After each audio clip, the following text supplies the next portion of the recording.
Super Progressive, what is good? Today we have such a special and such a new type of interview, because if you're a subscriber of the channel, if you've been watching the videos, you know what Super Progressive is all about is the history of the underground dance music, the history of the progressive sound. And because of that, a lot of our interviews have been with legends, Paul Oakenfold, Anthony Papa, Danny Tenaglia, Dave Seaman, Steve Lawler, Nick Warren, Hernan Catania, all of these guys who have been pioneers of the initial progressive sound and the initial underground scene around the world. But today, we are bringing it to the present because today we have Yotto joining us. Thank you so much for being here. How are you doing, bro? I'm good, man. Thanks for having me. That was a good list of idols there. Yeah. But yeah, I mean, man, I just got to thank you for all the support on the channel too, because to see you engage with the posts and to see, I remember you left a comment on one of my videos. I forget what the video was, but it was so cool to see, to engage with more contemporary artists. And then we got this interview set up, and it comes at a good time, because as of recording this interview today, you have a big announcement. It's already out there, but your Odd Ones V2 mix compilation is available, out to listen to now. How are you feeling, bro? Congratulations. Thanks. Yeah, I'm feeling very good about it. It comes at a kind of interesting time because I have my artist album that's coming out in February that we're kind of already mid campaign with that with a couple of singles out. But we wanted to do something for the clubs still here in between, and those are always such fun projects to do. Or we haven't done one kind of this size. It's 16 tracks and it's more like club focused. We did one that was just more like an extended EP. So this was definitely like an evolution. So yeah, I'm pumped that it's out.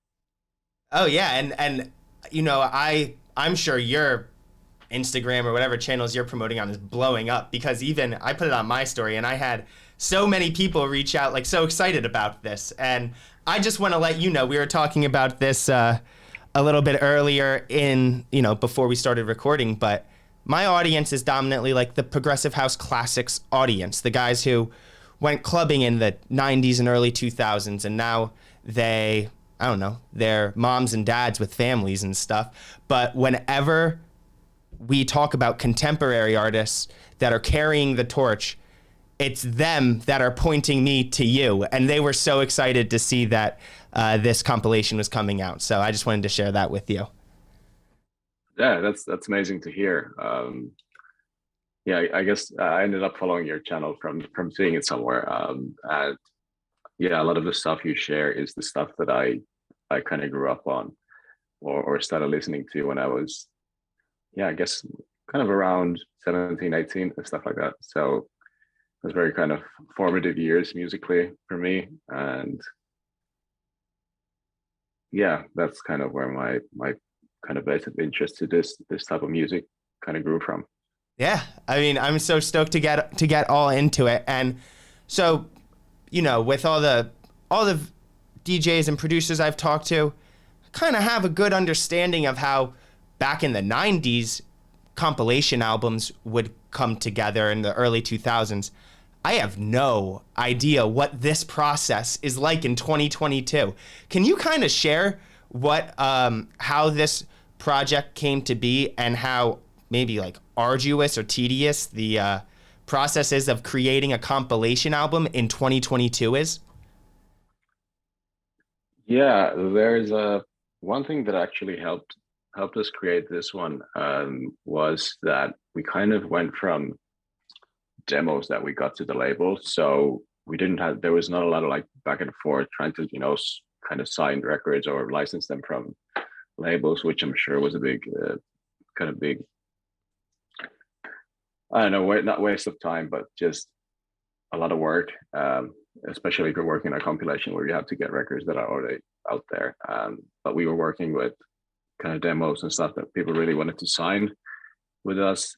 So that made finding the music kind of not easy, but we had a lot to choose from, so to say. And some of those records I've had for a year, and I've been able to play them out and test and kind of figure out which ones we like. And then I did the main project I did with this New York, kind of New York based originally duo Anden.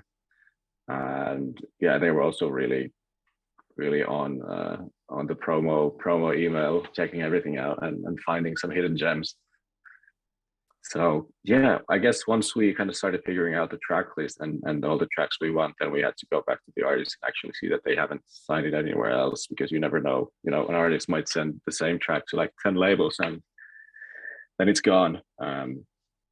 Because we took a while with a lot of them, because we wanted to test them out and kind of see what the reaction is when you play them out and see if there's some feedback you can give based on that.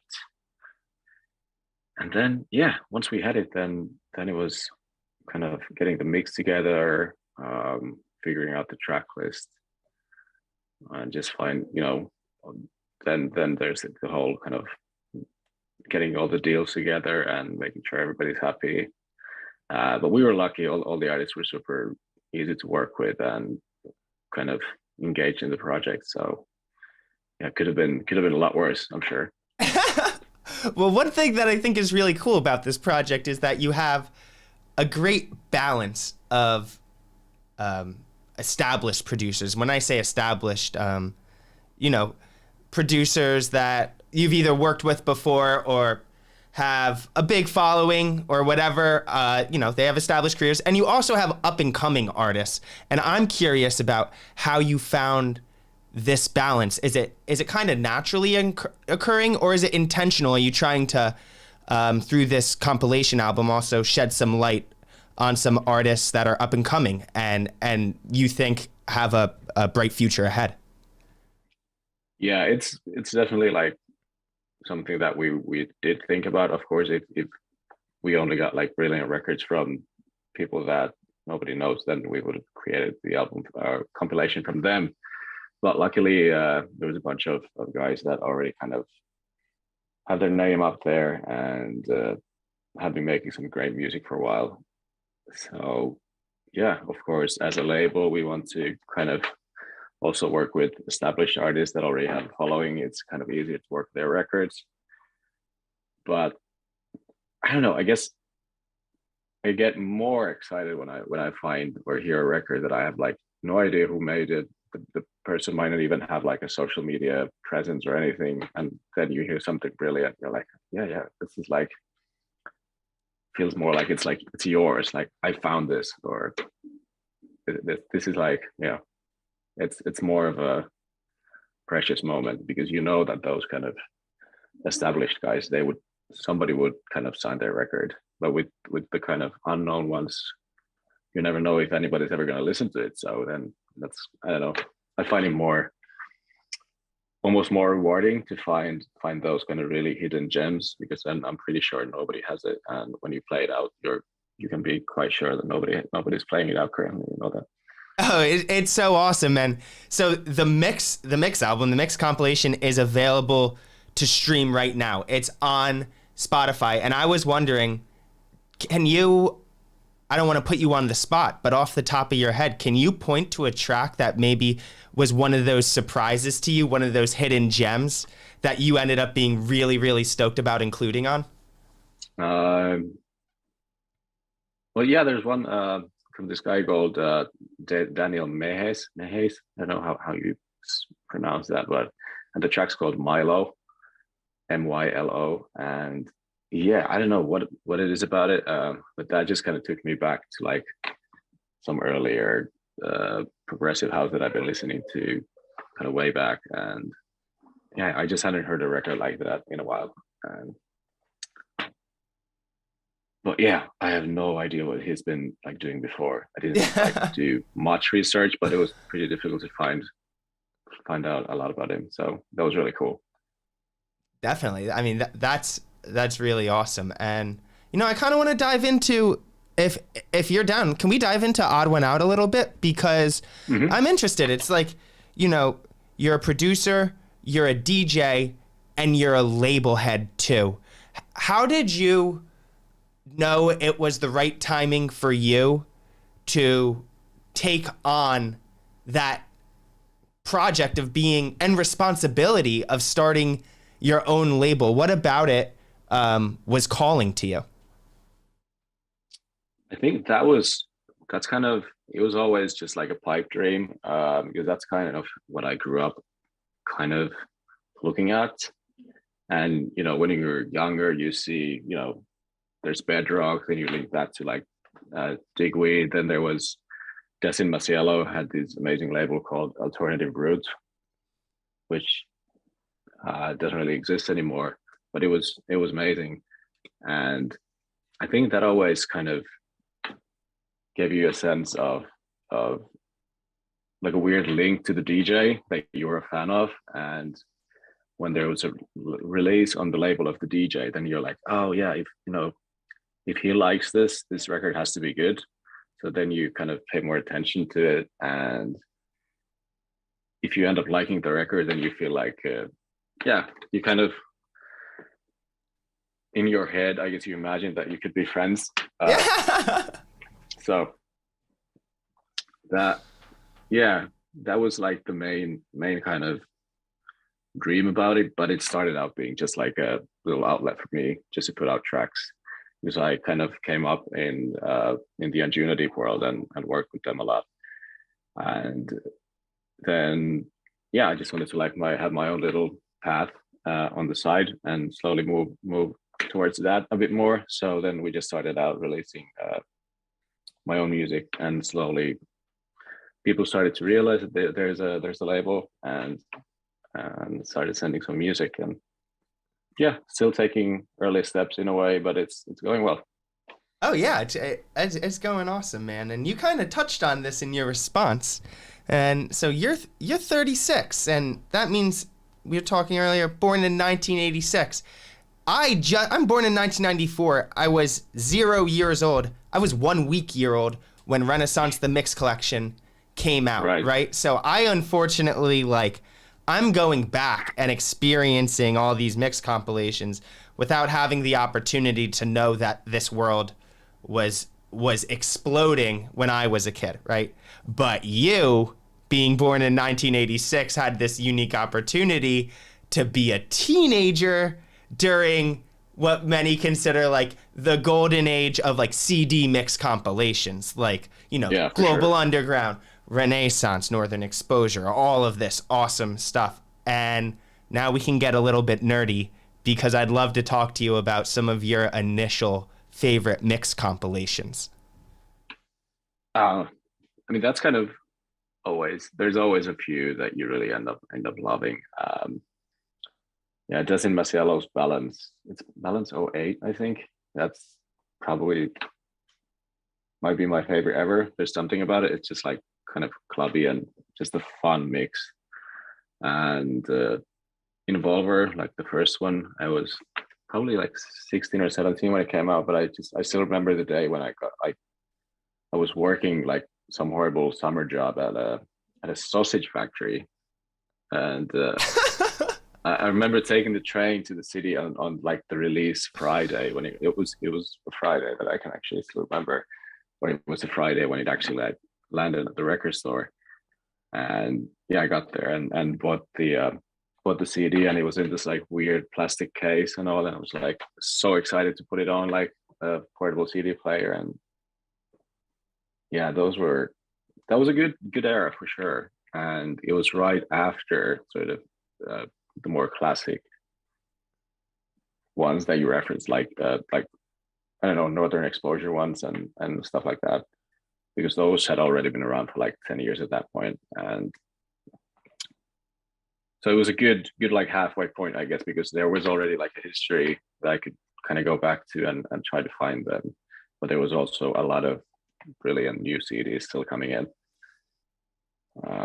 So yeah, that was a good time for sure. And it was still, I remember the internet we had at home was so shit that it was a pain like actually downloading them and finding pirated versions. So then I would actually always like have to go to the store and buy it. So you get that whole tangible feeling of getting a CD compilation in your hands and reading the liner notes and all that. That was very exciting.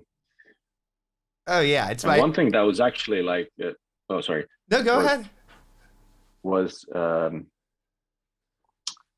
super like educating as well was the mix CDs. Sometimes they were mixes, sometimes they were not. But like the stuff that was on the cover of like Mix Mag or DJ Mag, or there was this UK magazine called Music with a Z, Muzik, and yeah, they would have some. Sometimes they had some like really brilliant mixes that were not the genre that you might have been into. It was not like it was wasn't progressive house. Sometimes it was like a electro clash mix or hard house mix or Cox mix and or David Guetta funky house mix and stuff like that. But it was just that was always like the main product of the magazine. It was incredible. Really, really cool. And you kind of spoke upon in your answer. I don't want to go too far back, but I'm just curious. Kind of spoke in your answer about. So did you grow up in Finland, Helsinki? Yes. Okay, cool. So my question is, you talked about going to the record shop, and like getting that tangible experience. Often the record shop is like the center of the local scene, but I'm curious in Helsinki, were you like a club kid too? Were you going out and getting excited for the DJs to come into town, whoever was touring through? Yeah, not like on a weekly basis, but when there was someone that I already knew, I wouldn't go out and kind of explore that much. I did a lot of sports and everything, so I was Oh, kind of cool, cool. also kind of quite busy on the weekends, so I couldn't go out like every single weekend. But yeah, when someone that I really wanted to see came in, I would go see them um, kind of sporadically, and more when I turned like 20. Then I started going out a bit more and Who were some of more those kind of. DJs that you were like, you saw and you're like, I'm gonna go to this? Jesse Marcello, definitely. He was probably like my favorite DJ ever. Then Preets came in really early. That was like 2005 or something. I remember that was a really good show as well. Because at that point he was still kind of transitioning from being just this kind of quite unknown producer that had a huge Call on Me radio hit, and he had just put out maybe his first like Prida, it was like proper proggy releases, and then his whole set was just all about that. I was like, oh yeah, this is good. He might go somewhere. um, so yeah, those are really memorable. There are so many. Also, the local DJs, they were really brilliant. Tasty stuff, and kind of artistic integrity was really important for them. Cool, man. Thank you for sharing that. I love, it's so cool to be able to learn about through interviews like this, like the local scenes around the world in different times in history. Yeah. So thanks for sharing that. I could talk about it all day. I love getting nerdy about it. I'm going to switch up gears a little bit, right? Because I think one of the most refreshing things about you as a DJ and producer out and label head, besides your sound, which is sick, is your approach to this industry in general. And it may be weird for you to talk about because it's probably you just being yourself, but to me it comes off as so refreshing because when I think of the top DJs and producers in the world, I've had this unbelievable opportunity to work for Danny Tenaglia, help him with social media, I help him with all these different projects, but I've from originally being so far on the outside of the scene. I'm from the Jersey Shore. There's not a club around here. And you think it's like glamorous VIP, like just like living this life that's amazing. And working with Danny, I'm like, there are some aspects of this job that are truly a grind and really can take a lot out of you, whether it's creating on a deadline, which seems just like I can't even imagine. All the hours spent in airports, on airplanes, but also then the pressure with social media to be constantly branding yourself as whatever it is your strategy is to brand yourself. And a lot of people take that aspect of it very, very seriously, especially in underground music. Now, you take it seriously too, in my opinion. It's just your expression of it is way different, because when I see your branding and Instagram posts, I'm literally laughing out loud, bro. Like, it is so awesome. I love your approach to it, and I just want to talk to you about that. Is that just you being yourself? Is that just you having fun in this world that you belong in? Pretty much, yeah. I think, yeah, I don't think there's anything wrong. It's amazing when people have these like beautiful brands and kind of identities around them. And I would do it if I kind of, you know, had done it at some point, or decided that this is the line that I'm going to follow. It's probably actually kind of helpful if you have a really strict and kind of uh, if you look at like Afterlife and brands like that, they have this kind of a very strict look and feel, which when it's done as well as they, for example, do it, it's beautiful and it works. And Definitely. then you can just kind of stick to it, and then you will know what you're gonna do next, um, or what you're gonna post. Or if we're talking about social media, then it's kind of, you will have to keep up the quality, but then you have this strict concept, and it's kind of makes sense to stick to it. Um, but yeah, I never really had kind of that strict lane that I wanted to follow. So then it's probably mostly to the fault of a good friend of mine who travels with me a lot and does all these video things and has been doing them for years. And yeah, we just decided that we're just gonna do whatever uh, we do. And yeah, it's worked. I feel like the music hopefully speaks for itself. Like the music is serious kind of to begin with, or at least I try to be serious about it and make as good music as I can. So then I guess the rest can be more fun or personal, or that's just kind of where we landed. Kind of by accident. It was never like a very conscious choice, but it was a natural thing that happened. And when people seem to enjoy it, then it just kind of fueled it. And now that we go on tour, then yeah, we don't stress that much about getting like a perfect shot at the perfect light. It's more about just filming, I don't know, me going to the bathroom or whatever. So that's where we landed with it. You know what it reminds me of, and this is what I love about like underground culture, because you can bring in other underground cultures and you'll actually find a lot of similarities. You know what, your vibe of, because the music is serious and it's cool that there's that counterbalance, but it reminds me of like, I'm not sure if you're into skateboarding at all. Oh, I 100%. Yeah, love yeah, yeah. skateboarding, bro. And those like Baker videos where it's like you feel like you're part of the crew going around, Yeah, yeah, yeah. goofing off. 100%. And I get that vibe Yeah, from you. the piss drunks. Yeah, yeah, bro, you know. Yeah. Oh yeah, there was a, yeah, I was definitely into skateboarding and skate videos like big time when I was younger. Now I'm just too scared to properly skate anymore. Getting too old, and I'm afraid I break something. But yeah, there was a great Finnish skateboarder, Arto Saari, My favorite and he was on the, skateboarder.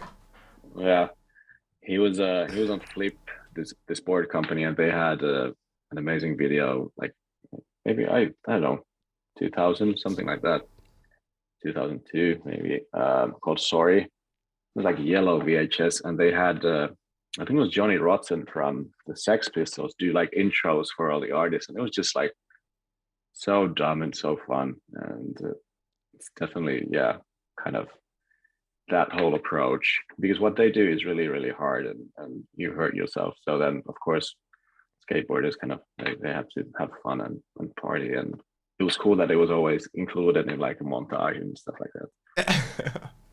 Dude, definitely. I mean, you look at Arto in that video, he has that like mixed part with Tom Penny. He falls down Yeah, like yeah. the 18. He does try to do a lip slide and like bangs his brain in.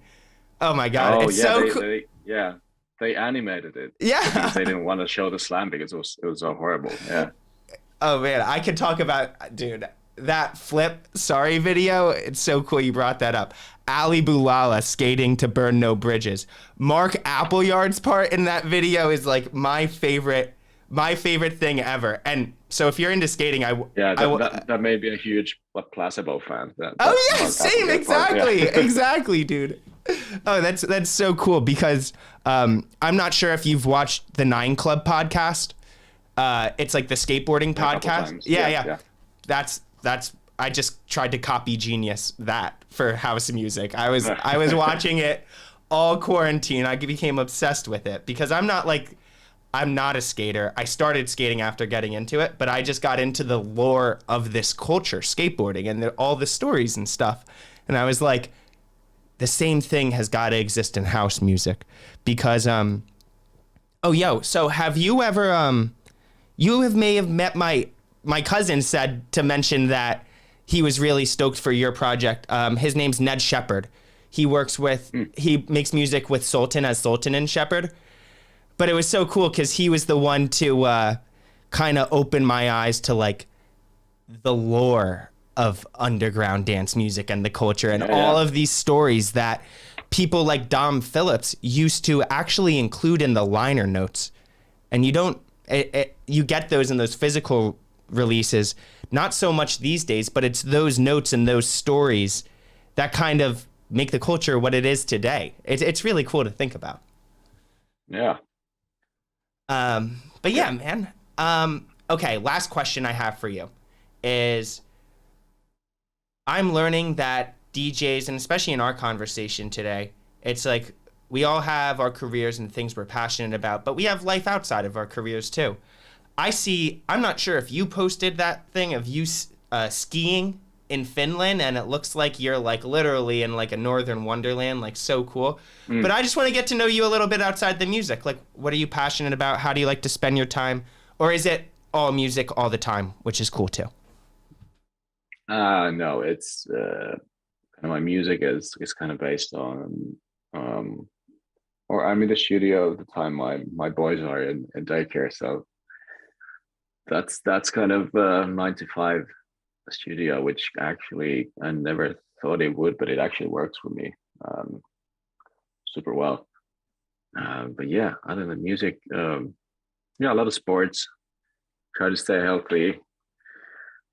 Pretty jacked, But bro. You yeah, got to be working out. I see you. I'm trying to swim.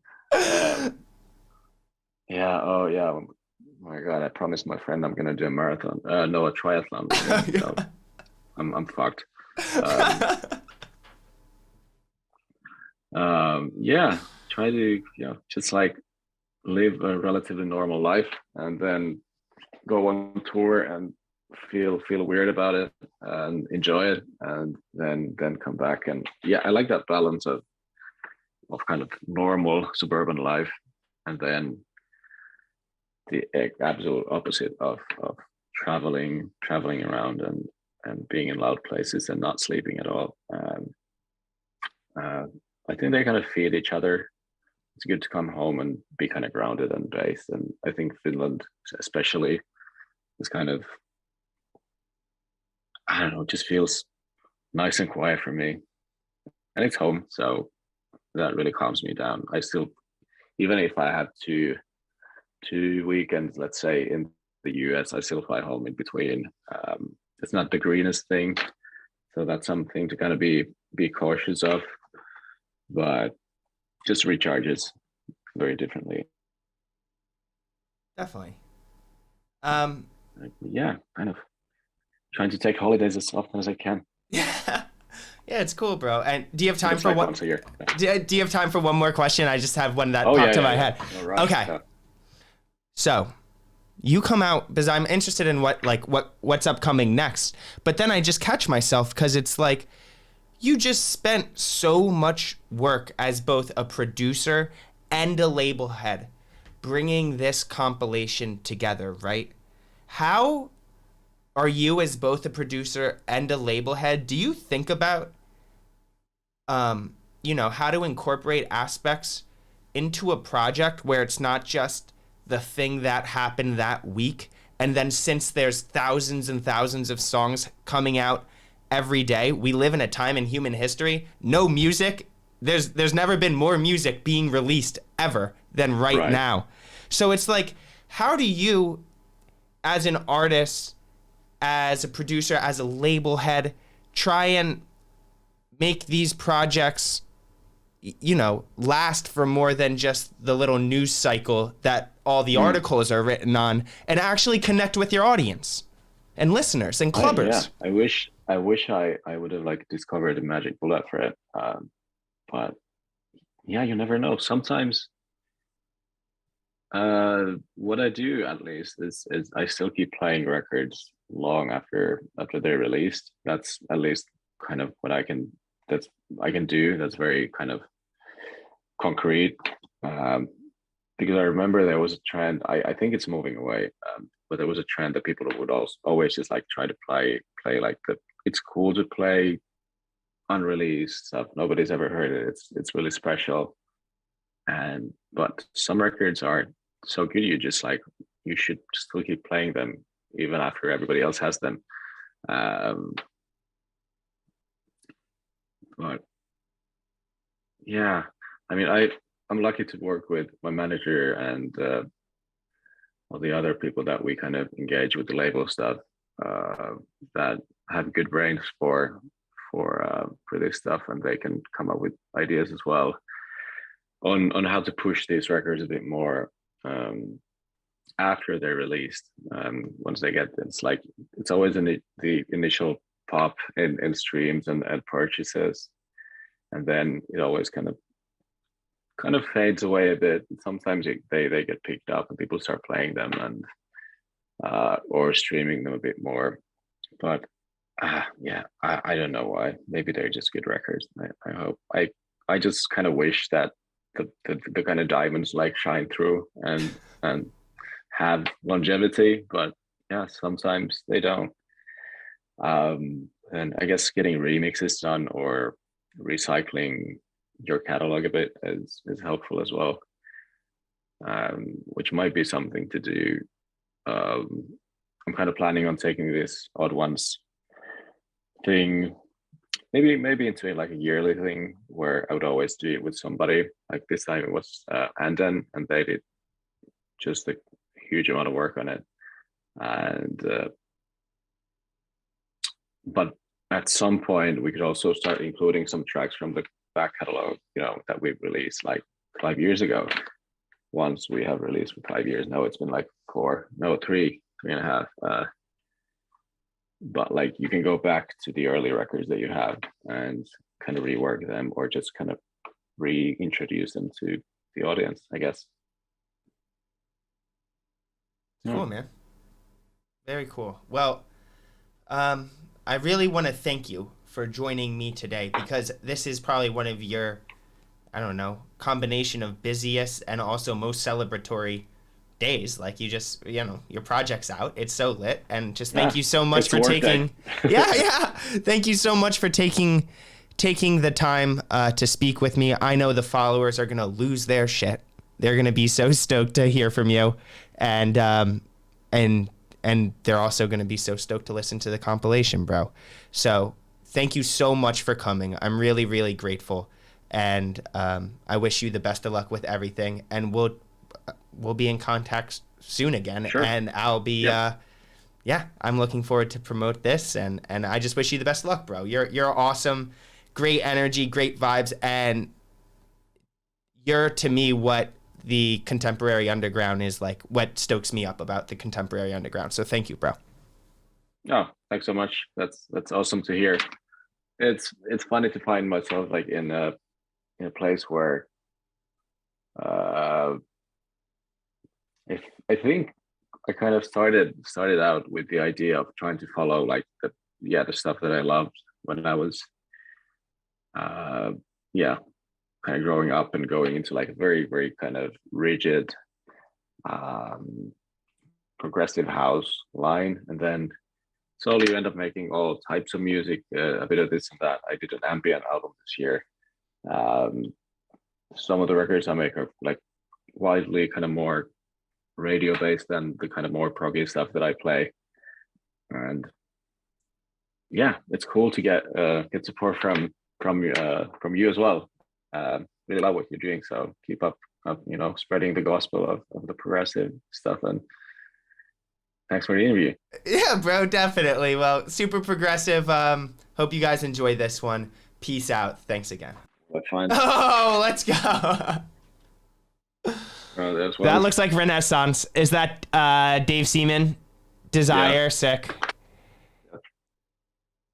Oh, nice. I'm doing a post on that tomorrow. That's sick. Oh, yeah, that's super. Like that is such a great one. Oh yeah, there's a big weight one. Masters collection. Mm. Oh, sick. no. 25, yeah. Yeah, Sultan is all over that one. It's one of my favorites. yeah, it's still Oh, you got fresh. Northern Exposure. So, dude, you're Yeah. loaded. You got them all. You got the two, too. Yeah. There's more somewhere, like a lot, but yeah, I'm not sure where they are. But yeah. Oh, yeah. I'll have to make a little clip out of that. That's pretty cool, bro. Yeah.